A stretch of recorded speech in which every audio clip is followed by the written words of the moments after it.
Muito bom dia a todos, que a graça de Deus esteja na nossa vida. Hoje vamos fazer o comentário da lição de número 5, que vai ser a lição do dia 1º de agosto de 2021.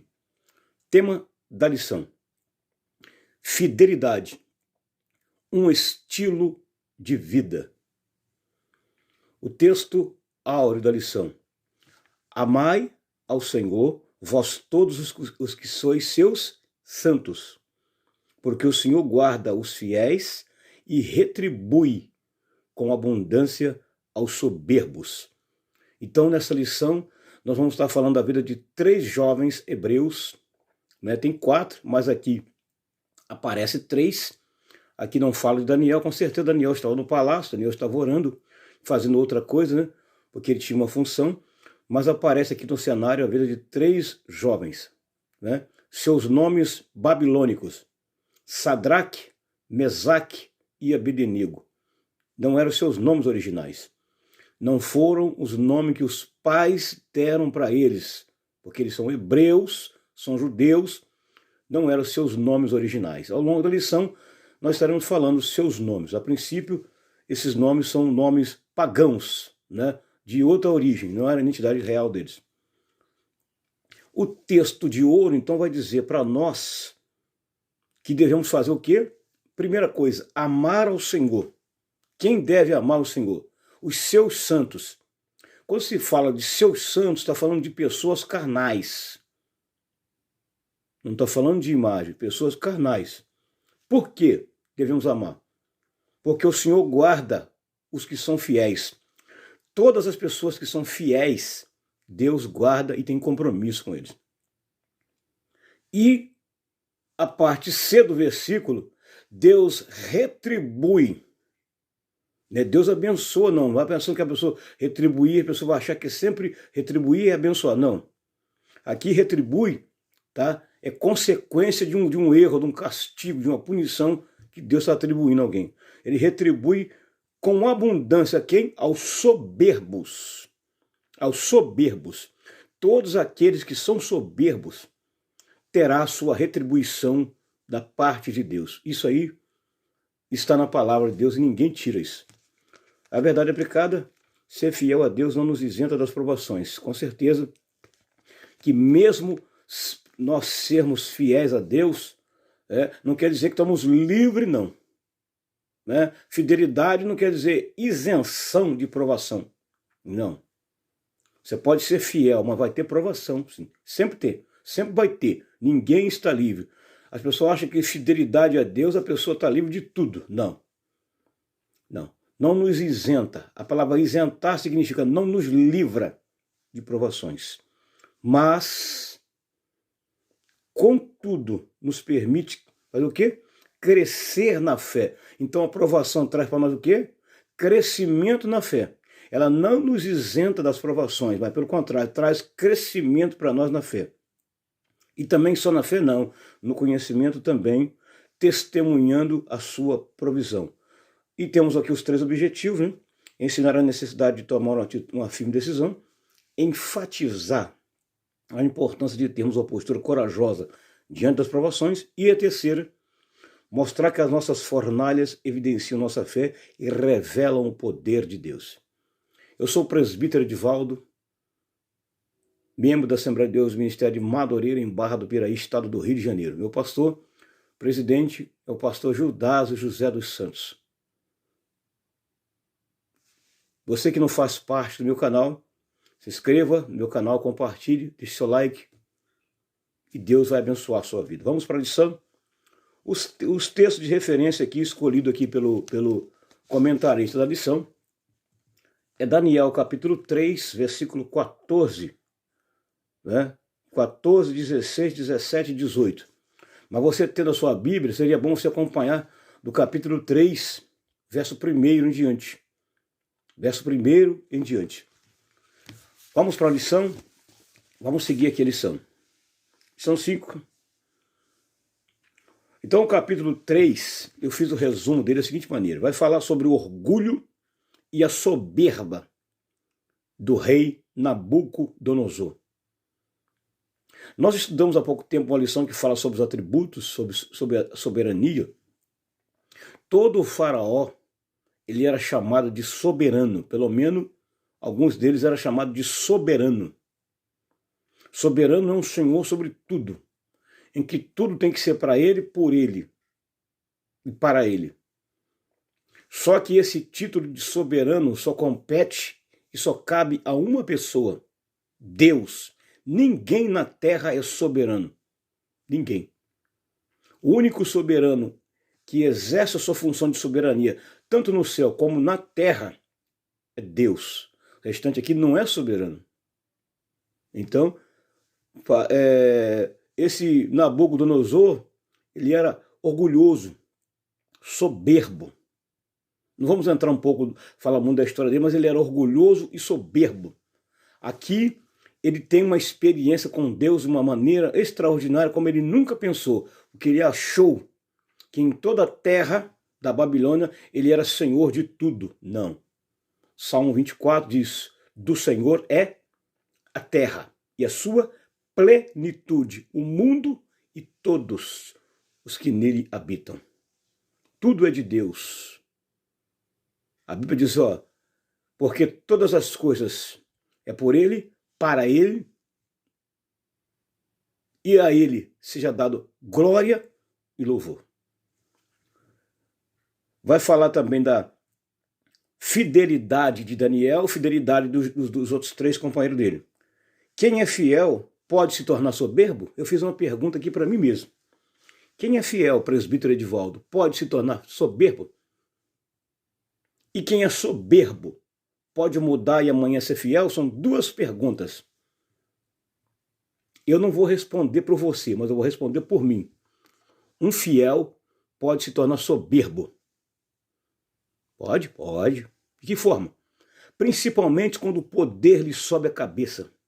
Quando a fama lhe sobe a cabeça. Quando o dinheiro fala mais alto na vida dele. Aí as pessoas deixam o orgulho e a vaidade falar mais por si. Aparece mais orgulho e a vaidade e a pessoa em si desaparece. Então, um fiel pode se tornar soberbo. Um soberbo pode mudar? Pode sim. Um soberbo ele pode deixar de ser soberbo, arrogante, orgulhoso, presunçoso e se tornar um homem fiel. Sim, pode acontecer, já aconteceu muitos. Porque ele reconhece que ele não é nada sem Deus. E aqui, Nabucodonosor experimentou a soberania e o poder de Deus na vida dos jovens hebreus e na vida dele também. Quando a fama e o sucesso lhe sobem a cabeça, a pessoa se torna então soberbo e orgulhoso. Fidelidade, marca do caráter. Fidelidade não tem preço. Fidelidade você não compra ali na venda do seu Manel. Fidelidade você não compra no supermercado mais famoso do mundo. Não se vende. Fidelidade não está nas vitrines das lojas. Não. Fidelidade não está nessas coisas aí, não. Fidelidade não está no dinheiro, mas fidelidade está aqui dentro, A sua palavra. Diz a Bíblia que ela é rápida. Ela é mais rápida para discernir as intenções do coração. E ela separa junta e medula. Está aqui. Essa aqui sim é a maior fidelidade que rege a vida do ser humano. Na verdade aplicada, a fidelidade está mesmo nas provações, né? Nós já falamos aqui. O tópico 1 da lição. Uma firme decisão. Às vezes, a fidelidade nos leva a tomar decisão. Ser fiel, muitas das vezes, nós temos que tomar decisão. Qual é a decisão? Simples. De não se tornar infiel. De não se tornar infiel. Fazemos parte de qualquer grupo ou de qualquer sociedade, mas sem se contaminar, sem se manchar. Quem conhece a garça A garça, ela anda na lama. Eu vi em Engenheiro Paulo de Fronten uma garça na lama, branquinha. E ela andando na lama, você não vê sujeira nela. O crente tem que ser igual, parecido. E não andar no meio da sujeira. Não está no meio da sujeira. Firme decisão. Desculpe, A decisão do que estávamos aqui, falando mesmo? então, a decisão aqui partiu dos 4 jovens. Se você pegar o capítulo 1 de Daniel, foi os 4 jovens que decidiu não se contaminar na Babilônia. Os 4 jovens que decidiram não se contaminar. Só que nesse cenário aqui da fornalha, os 3 jovens mantêm o mesmo padrão que eles tomaram quando foram deportados à força de sua terra natal para a Babilônia, uma terra idólatra. Então a decisão eles tomaram em conjunto, os 4 sentaram em conjunto e tomaram a decisão. E aqui os 3 permanecem com a mesma atitude, ser fiel, custe o que custar. Muitas das vezes, ser fiel tem os seus preços a pagar. Então, tomaram uma firme decisão. A decisão de ser fiel é da pessoa. Os 3 amigos decidem ser fiel.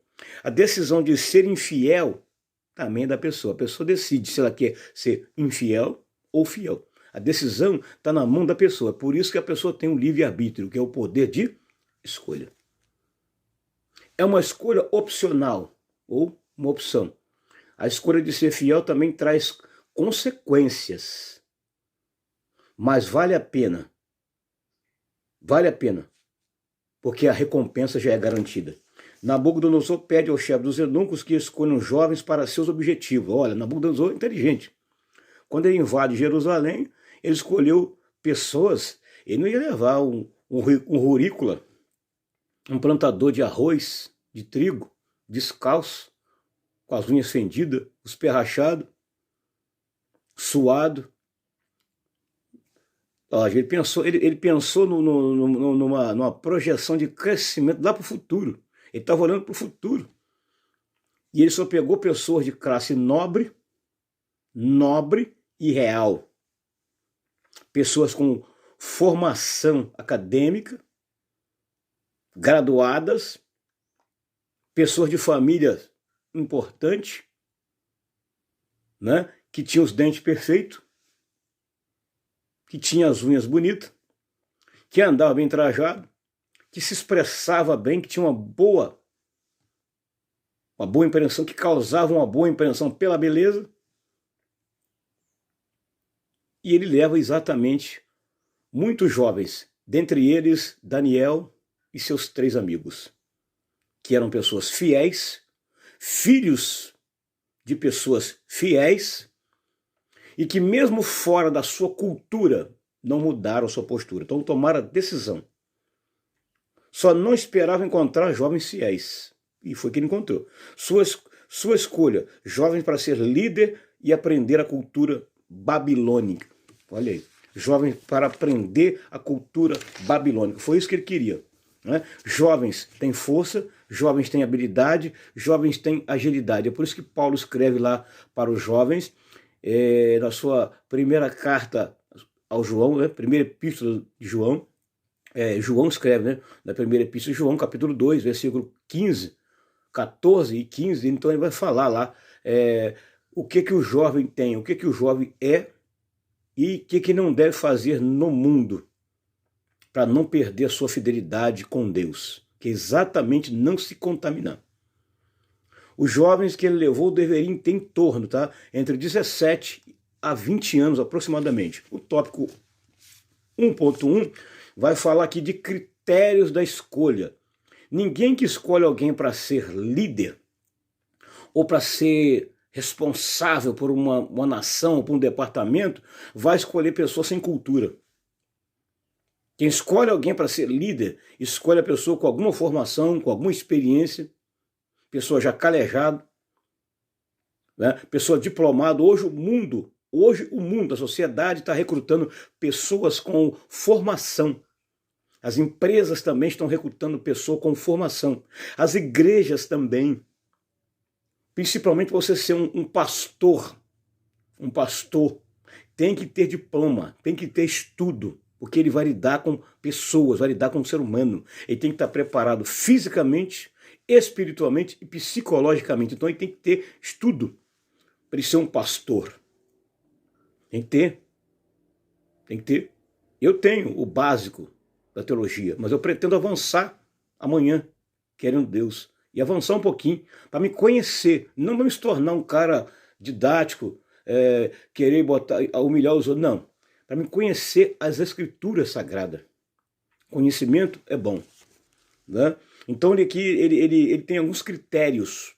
Todo lugar tem critério para escolher alguém. Não pensa que é de qualquer maneira, não. Tem que ter critério. Os requisitos do rei: jovens hebreus, né, só levariam jovens capacitados e poucos eram os capacitados. O mercado de trabalho também exige formação, né, que é outra exigência, deveria ser da linhagem real. Nobres, não era qualquer um. Outra exigência: não poderia ter defeito físico, né, saudáveis, boa aparência, inteligente. Hoje o mercado de trabalho está exigindo pessoas também com deficiência. Hoje o mercado exige pessoas com deficiência também, né? Pessoas que têm a sua deficiência, mas são pessoas que têm formação. Tem muitas pessoas com deficiência no mercado hoje que eles têm formação. Tem faculdade, tem ensino médio, tem pós-graduação. E são pessoas com deficiência. Deficiência visual. Às vezes nasceu com defeito do braço, na perna. E estão muito bem empregados em grandes empresas. E aqui ele queria pessoas que não tivessem nenhum defeito para exercer funções de liderança lá na Babilônia. E ele achou. Só que ele não contava com uma coisa: encontrar pessoas que não iam se curvar, em hipótese alguma, aos padrões mundânicos. Deus procura pessoas também assim, com essas características e com essas qualidades. Pessoas que não se curvam diante de padrões imorais e mundanos e profanos desse mundo.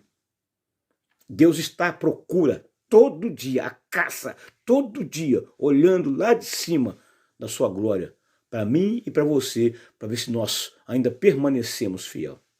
Você é fiel? Diga para você mesmo, pergunta para você: será que eu tenho sido fiel até aqui? Ter boa formação, ter competência, pois o requisito do rei era para assumir cargo de liderança. A decisão que o jovem teria que tomar seria na hora da refeição. O problema todinho estava aí, que quando chega lá, a refeição era uma refeição consagrada a ídolos, aos deuses pagãos da Babilônia. E eles tomam a decisão de não se misturar com isso. A decisão de não se contaminar neste mundo não está na mão do pastor. Não. A decisão de você não se contaminar nesse mundo não está na mão da sua família. Sabe por quê? A decisão ela é pessoal. Cada um toma a sua decisão individual e pessoal. Faça a sua decisão pessoal. Mas depois não venha colocar a culpa em ninguém, que ninguém forçou você. As pessoas podem até forçar você. Mas você tem que ser uma pessoa de caráter íngreme, de não mudar e manter seu padrão e a sua postura. Jovens que permaneceram fiéis somente em outra cultura poderia destruí-los. Somente outra cultura poderia destruí-lo. Mas observe, eles estavam em outra cultura, em outro país diferente do seu. A linguagem era diferente, os padrões e costumes eram diferentes, mas olha só, eles não se envergaram, mas permaneceram fiel. Aculturar, a palavra aculturar significa adaptar-se a outra cultura. Eles foram para lá. Muitos dos que foram para a Babilônia, quando teve a ordem para voltar, muitos voltaram e muitos não voltaram. Os que não voltaram são pessoas que se adaptaram à cultura pagã da Babilônia. E os que voltaram são pessoas que não aceitou ficar ali e resolveu recomeçar do zero, na sua terra e manter o padrão de fidelidade na sua terra, não na terra pagã. A decisão é sua. Hoje, o estilo de vida apresentado na sociedade para ter um estilo de vida saudável, você tem que ter bastante leitura da palavra. É verdade, tem que ter. Tem que estar bem enraizado na palavra para não perder a fidelidade. E aquele jovem tinha ensinamentos. Como é bom o pai, a mãe, ensinar padrões morais, éticos e espirituais para os seus filhos. Muitos pais que exercem liderança nas igrejas estão ensinando porcaria, lixo para os seus filhos. Amanhã, o lixo que você está ensinando para eles, eles vão se formar exatamente contaminados já. Porque você está ensinando errado. Primeiro que você é um péssimo exemplo. Ensina errado para ele e vai aprender errado. Porque você não é exemplo. Mas esses jovens aqui, ó, eles tinham um exemplo da família. Os pais deles, os 3 jovens, e mais Daniel, ensinavam padrões para eles. Eles estavam sempre nos cultos, aprendendo e transmitindo para eles o ensinamento. E o ensinamento era ensinado de gerações para gerações. O ensinamento hoje ainda é ensinado de gerações para gerações. O profeta Osés diz assim, olha, o meu povo foi destruído. Por quê? Lhe faltou conhecimento. Tá? Infelizmente. O que o mundo e o diabo oferecem para os jovens de hoje é um padrão deturpado, com a finalidade de perder a fidelidade, infelizmente. Tá? Tópico 1.2, resumo dele, a mudança dos nomes. Ó, quero dizer para você, mudou o nome dos 3 jovens, dos 4 jovens, né? Aqui aparecem os 3, mas os 4. Mudou o nome, mas não mudou o caráter. Mudou o nome, mas não mudou a personalidade. Mudou o nome, mas não mudou a atitude, a postura. Não mudou não. Mudança dos nomes. Daniel, seu nome é Beltesazar, que significa príncipe de Bel. Daniel, o seu nome original e hebreu é Deus é meu juiz. Também Beltesazar é semelhante a Baal e a Marduk. Ananias, seu nome significa Deus é misericordioso. Seu nome babilônico, Sadraque, amigo do rei. Olha aí. Misael, seu nome significa quem é como Deus. Seu nome babilônico, Mesaque Acu, Deus da lua. Olha aí, ó. Azarias, seu nome original, que a mamãe deu para ele, o papai deu para ele. Jeová é o meu socorro, ou Deus é meu socorro. Seu nome pagão babilônico. Abednego, servo de Nego. Os nomes foram mudados, mas a fidelidade não. O caráter não e a santidade não. 3 coisas que permaneceram intactas na vida desses homens. Caráter, fidelidade e santidade. Né? Permaneceu a mesma. Para você permanecer fiel aos padrões divinos, só depende da pessoa. O mundo tem seus padrões de infidelidade, só cai nele quem quiser. Detalhe, os nomes foram mudados imediatamente, mas o caráter não. Tópico 1.3, tá? Depois eu deixo mais um resumo. O tópico 1.3 vai falar exatamente um propósito inabalável para viver num padrão diferente ou num ambiente diferente, só sendo fiel e não se deixar corromper. A decisão de não se contaminar e permanecer fiel partiu dos 4 jovens. A atitude dele nos ensina que devemos ser fiéis mesmo no mundo com um sistema diferente do nosso. Não abrir mão da fidelidade a Deus. Tem muita gente abrindo mão da fidelidade a Deus por causa disso aqui, ó. Dinheiro. Há muita gente abrindo mão da fidelidade a Deus por causa de quê? Status sociais, cargo de liderança e ser reconhecido mundialmente. Mas muitos estão caindo do cavalo, sabe por quê? Não reconhece a soberania e a grandeza de Deus. E lá na frente acaba caindo no verdadeiro lamaçal de lama. Porque se venderam, trocaram a sua fidelidade por iguarias, por coisas michas deste mundo que, ó, não valem nada se não for Deus no comando. Quem é fiel na sua terra é fiel fora dela. Também fidelidade não se vende ou troca. É preciso ser fiel em casa, na família, no trabalho, na igreja. Olha aí, ó. Definir vários lugares que a pessoa tem que ser fiel. Fidelidade onde estivermos sempre. Deus conhece os fiéis e procura os fiéis. Salmo 101, verso 6, Gênesis 16, 13. Não se tornar impuro neste mundo, a decisão é sua e de mais ninguém. Deixei várias referências aqui, ó. 1 João 2, 15, 16, Romanos 12, 2, Mateus 6, 24, 25, Gálatas 1, 10, Lucas 16, 10, Lucas 11, versos 12, 13 e 14. Tópico 2, resumo dele, vai falar exatamente antes da fornalha ardente. Vou resumir esse tópico 2 aqui todo, depois deixo o resumo no rodapé. Esse aqui vai falar do antes e do pós a fornalha. Antes, o que aconteceu, e pós, o que aconteceu. Antes, pré e pós. O que aconteceu? Eles foram, o instrumento tinha que ser tocado, eles tinham que ouvir e obedecer, todos eles se curvarem. Mas sempre no meio da multidão, tem aqueles oleiros que ficam tomando conta da nossa santidade. Tem aqueles oleiros que ficam de olho se você é fiel ou não, se você vai mudar ou não, se você vai se envergar ou não, se você vai obedecer ou não e se você vai desobedecer ou não. Sempre tem alguém de olho, e tinha alguém de olho. Foram acusados, os três, por não obedecer, e a ordem pela desobediência era lançada na fornalha, resumindo, e a fornalha acesa e aquecida 7 vezes mais do que o seu normal. Tópico 2.2, como eles não obedeceram, o tópico 2.2 vai relatar de uma nova tentativa, ou seja, foi dada uma segunda chance, uma segunda oportunidade para aqueles 3 jovens obedecer ou seriam punidos. Mas o mais interessante que os acusadores foram falar com o rei, o tópico vai dizer aqui, mas o rei a princípio queria ouvir da boca dos jovens, não dos acusadores. E eles falou que não ia se curvar em hipótese alguma e que eles tinham certeza que Deus os livraria. Então o que o rei fez? Então é assim, então pode amarrá-lo. Amarrou, atou e jogou na fornalha. Quando aqueles homens foram jogar esses 3 jovens na fornalha, só o calor da fornalha já matou aqueles homens, mas não matou os 3 jovens. Sabe por quê? Aqui, ó, antes da fornalha, Deus estava com eles.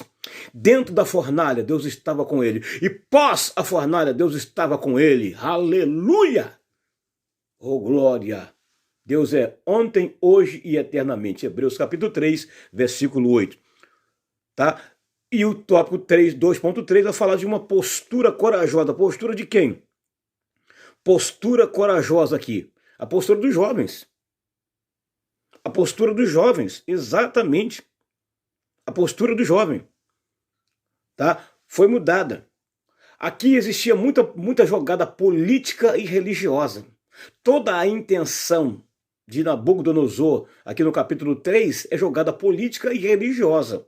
Isso aí é lógico. E o tópico 3 da lição vai falar o livramento no forno ardente. Sabendo de uma coisa, Deus podia permitir que eles não entrassem. Tá? O tópico 3 diz que Deus até poderia permitir que eles não entrassem. Mas ali era a hora de Deus fazer um grande milagre para que todos vissem que só Deus é soberano. Nabucodonosor não é soberano, mas que só Deus era soberano. Então, às vezes, Deus ele permite nós passarmos pelo fogo, não nos livra, ele permite nós passarmos para nos dar o quê? Livramento dentro do fogo, para nós testemunharmos do seu poder, do seu nome. Né? Ser fiel a Deus não nos livrou aquele jovem da fúria do rei, é verdade. Tem muita gente que acha, eu sou fiel a Deus, por que Deus permitiu? Ó, você tem que passar, meu filho, tem que passar, infelizmente. Nenhum dano, nada sofreu aqueles moços, mas os seus acusadores, sim, sofreram. O tópico 3.2, aí Nabucodonosor vai se admirar porque ele viu alguém que ele nunca tinha visto. Aqui uma teofania, ou seja, o próprio Deus personificado estava aqui com os jovens antes, durante e depois da fornalha. Ele viu alguém semelhante. Aí ele é obrigado a reconhecer que o Deus dos jovens hebreus deveria ser honrado, reverenciado, e venerado, e somente a ele. E ninguém poderia lançar mão dos jovens ou fazer mal a eles enquanto ele fosse o rei da Babilônia. O 3.3, uma importante reconhecimento. Aqui, exatamente, Nabucodonosor reconhece a soberania do Deus na vida dos jovens hebreus. Este é o resumo da Escola Bíblica Dominical, mas no rodapé desta lição eu vou deixar o complemento dela para que você possa me acompanhar. Deus abençoe sua vida, Deus abençoe sua casa, sua família. Até aqui nos ajudou o Senhor e por isso estamos alegres.